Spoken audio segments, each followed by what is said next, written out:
Morning class. Today we're gonna finish what we started yesterday, talking about polar coordinates. Again, today's class is more or less a couple of new theoretical concepts and then a new version of the distance formula, which we've all seen multiple times. Now, remember, previously when we talked about rectangular coordinates, as we saw yesterday, we used to use the Cartesian plane, x's and y's, vertical lines horizontally, horizontal and vertical lines.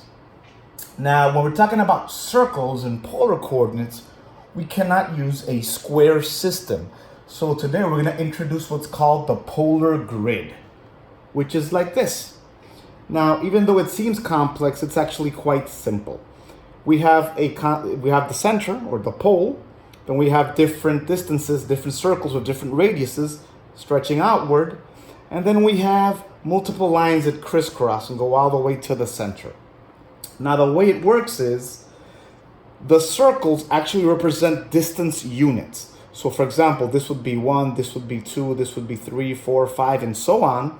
And then depending on the angle in degrees or radians that you're given, you can actually manipulate this grid. So say, for example, if I want a distance of 3 and an angle of 90 degrees, I would go to a positive angle of 90 degrees, and then I look for the third circle, 1, 2, 3. It would be that point right there, okay? It's kind of difficult to show with the finger. It's not very precise, but that's the whole point. The circles represent the distance units, and the lines represent the different angles. Now, when we have a test or a quiz, I will give you the the polar grid with both angles and radian measures, okay? We will be using this today to represent a couple of concepts. Now, the first concept we want to talk about is example 3 in the book, page 536.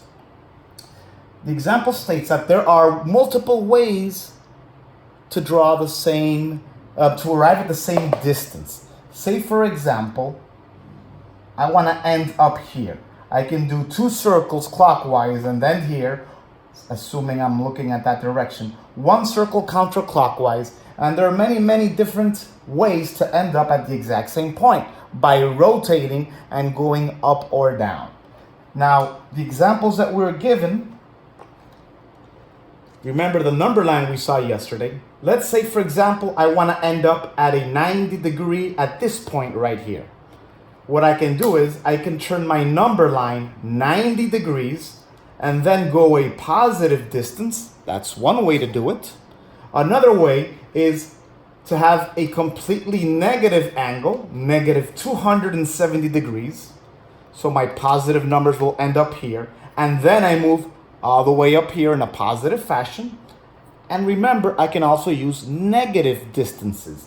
So if I have a positive 270 degree angle, and then I go in a negative direction, I will end going upward. And likewise, I can have a negative angle and a negative direction to end up at the exact same points. So if you're not clear, you're gonna have to review the book a little bit. Again, once you start manipulating the number line, like I taught you yesterday, it is easy to arrive at the same point using positive, negative angles and positive and negative distances. So make sure you play around with that. I recommend you use either a pencil or a ruler, and you put a positive on one side and a negative on one side, and you can draw a point anywhere, and then see how you can turn the pencil to end up at the exact same point in multiple fashions. So that is example 3, representing via multiple ways the exact same polar coordinate. Example 4, we're only given a distance. Let's say, for example, graph r equals 3. Since I don't have an angle, but yet I'm given only a distance 3, that means that all points which are a distance of 3 are part of the graph. So what we would end up with is a circle, because all these points are 3 units away from the center. So when you're only given the distance, you will end up with a circular graph. Let's say they give me r equals 6. I go to the 6th circle, 1, 2, 3, 4, 5, 6. And then I highlight all the points on that circle, because all of those points are exactly 6 units away from the center. Now the other case is that I am only given an angle. I'm not giving a distance, only an angle. What you do is, again with the number line trick, you find that particular angle and then you highlight all points that lie within that angle in relations to the polar axis. So you would end up with a line pretty much. So again, to repeat, if you're only given a distance, you will end up with a circle. If you're only given an angle, you will end up with a line. Make sure you practice drawing those exercises. The last thing we're going to look at is the distance formula between 2 points on a polar grid. Let's say, for example, this point and this point. Remember that each point will have a distance and an angle, and this other point likewise would have a distance and an angle. I'm using the numbers 2 to represent the second ones and 1 to represent the first ones. All we have to do is plug it in to a slightly modified distance formula that you already used, but remember, the previous distance formula only used x's and y's. There were no angles involved. And at the same time, now there are no y values in polar graphs. We have angles. So we're pretty much switching it around a bit, but it more or less looks the same. The distance formula is the square root of the first distance squared plus the second distance squared minus 2 times the product of both distances times cosine of the difference of the angles. Now, one thing to keep in mind, please, PEMDAS. Many students work from left to right and they end up with a crazy number cosine difference of these angles. And you will get a wrong answer.